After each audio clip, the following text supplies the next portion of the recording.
โอเคครับก็กราบสวัสดีคุณผู้ชมทุกท่านด้วยนะครับก็ยินดีต้อนรับเข้าสู่เกม Hawaii Tiki ของค่าย PG นั่นเองนะครับผมซึ่งผมก็เอาทุนมาที่500นะครับวันนี้แล้วก็ก่อนจะเริ่มเกมนั้นผมก็ฝากกดไลค์กดซับให้ผมคนละ1ไลค์คนละ1ซับด้วยแล้วกันนะครับผมมาเดี๋ยวผมจะเบทที่10 บาทแล้วกันนะครับผมแล้วก็ออโต้ไปเลยนะครับเรามาดูกันดีกว่าครับว่าเกมนี้จะเป็นยังไงนะครับผมจะไหลดีแตกดีหรือเปล่านะครับผม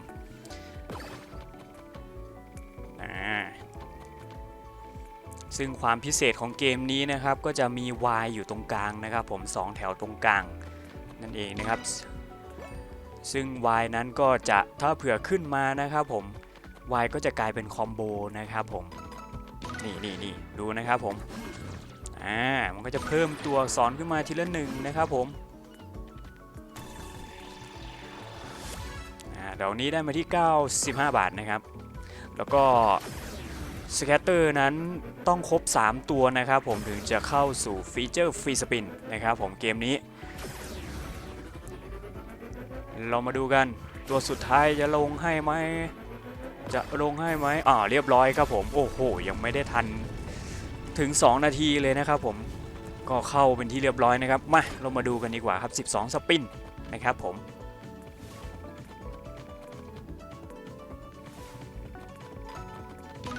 วายมาแล้วครับแล้วก็ถ้าเผื่อเข้าฟรีสปินนะครับผมตัว Y จะไม่หายไปนะครับผมจนกว่าจะครบแถวหนึ่งนะครับผมแล้วก็มีโอกาสที่จะลงมาใหม่นะครับนี่ดูนะครับผมได้มา300ครับเห็นไหมหายไปแล้วก็กลับมาใหม่ครับผมคอมโบไหลๆไปครับซึ่งเกมนี้ไม่มีตัวคูณนะครับผมไม่มีคูณนะครับแต่ว่าแตกหนักเหมือนกันนะบวกทีนี่เอาเรื่องมากเลยนะครับผมเอาอีกตัวนึงมาไหม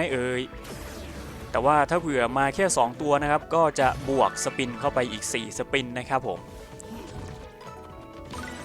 ไปครับโอ้โหดอกนี้400ครับผมสวยงามเลยครับ520ครับผมโอ้ยลวนไปหมดแล้วร้อนอาการร้อนจนทำให้ผมลวนครับจังหวะนี้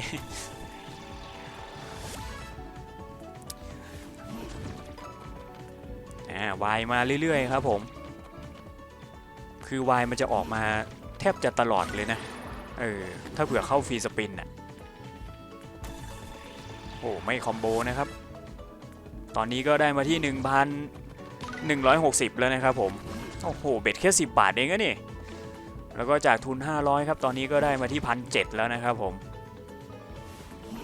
เหลือ1สปินสุดท้ายครับยังไงต่อยังไหลอยู่แลบลิ้นไปครับผม600ครับจังหวะนี้โอ้โหไม่ไหลต่อนะ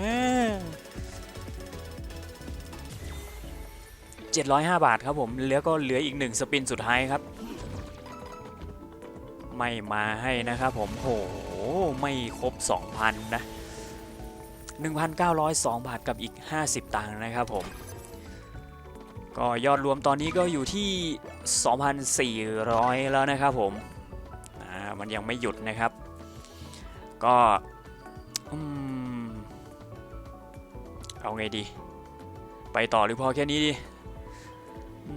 20ดีไหมไปเอาผมขออีกสักนิดนึงแล้วกันนะครับผมลองเบท20ไปเลยครับมาดูกันครับว่าจะเข้าฟรีสปินอีกไหม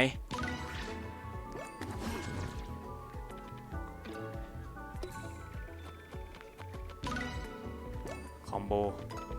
โอ้โหไม่คอมโบนะครับไหลไหมไม่ไหลนะครับ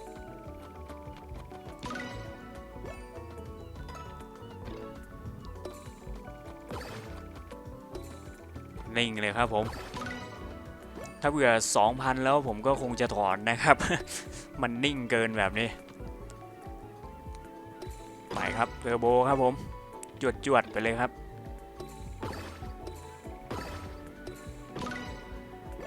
เอาว่ะลุ้นตัวเดียวครับผมอีก1ตัวว่ายังไงลงมาไหม ไม่มานะครับ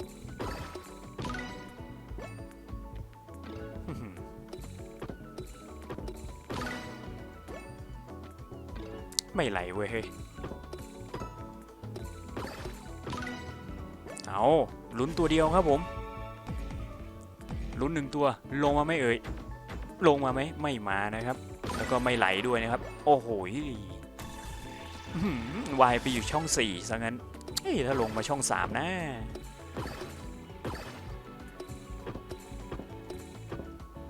จะหมดแล้วเอาสุดท้ายพอดีเลยโอเคครับผมเข้าฟรีสปินเป็นที่เรียบร้อยนะครับผมว่าจะพอแล้วกำลังจะเบส4เอาแบบให้เศษมันหมดนะครับผมโอ้โหเข้าฟรีในฟรีครับผมสวยงามเลยเฮ้ยเหมือนเมื่อวานเลยเมื่อวานก็ฟรีในฟรีอ่ะเอาครับบวกไปอีก12สปินครับผมโอ้โห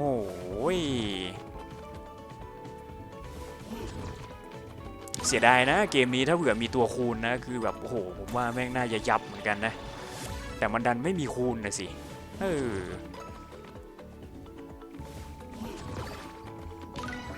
ไหลไปไหลไปไหลไปหน่อยไหลไปหน่อยมะพร้าวไปอีกซิหน้ากากเนี่ยโอ้โหหน้ากากจริงครับแต่คนละอันครับ700ครับผมไปกันต่อครับยังเหลืออีก17สปินมะพร้าวมาครับ180ครับผมไปต่อไหมสวยงามจังหวะนี้ไหลไปอีกหน้าใหญ่เลยแลบลิ้นเนี่ย2,000ครับสวยโลน2,360ครับผมคอมโบนี้โอ้โหอย่างสวยเลยหน้าใหญ่เลยนะไหลไปอีกแลบลิ้นเนี่ยโอ้โหไม่ไหลนะครับไปครับยังเหลืออีก15สปินยาวๆครับวันนี้โอ้5,000แล้วอ่ะ6,000แล้วโอ้โหจากทุน500ครับสวยงามครับผม730ครับตอนนี้ยอดรวมอยู่ที่ 6,200 นะครับผมจากทุนมาที่500นะ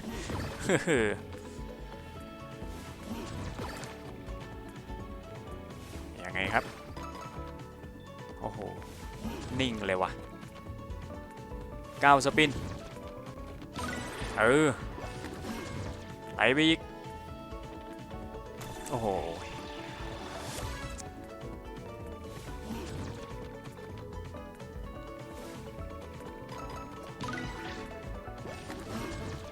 มาดีหน้าใหญ่ๆเนี่ย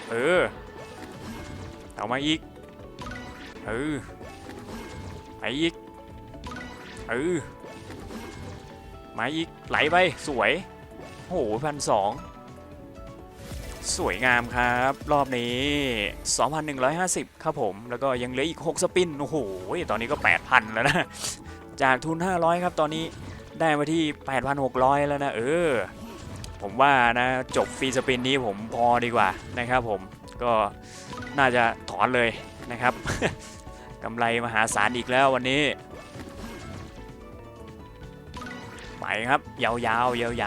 ๆ 9,000 แล้วโอ้ย3สปินสุดท้ายครับผมเรามาดูกันดีกว่าจะถึง10,000ไหมเอายังไงอีกตัวเดียวโอ้โหไม่มาครับผมแต่ก็ยังดีที่บวกไป4สปินครับผมให้ไหม3สปินโอ้โหนิ่งเลยวะ600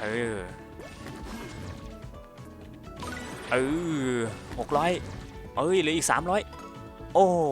ยเหลือสปินสุดท้ายแล้วผมน่าจะพอแล้วล่ะโอเคครับก็ก่อนจะจากกันไปนะผมก็ฝากกดไลค์กด Subscribe ช่องผมเพื่อเป็นกำลังใจให้ผมทำคลิปต่อไปด้วยแล้วกันนะครับผมไว้เจอกันใหม่คลิปหน้าครับผมสำหรับวันนี้สวัสดีครับผมบ๊ายบายจ้า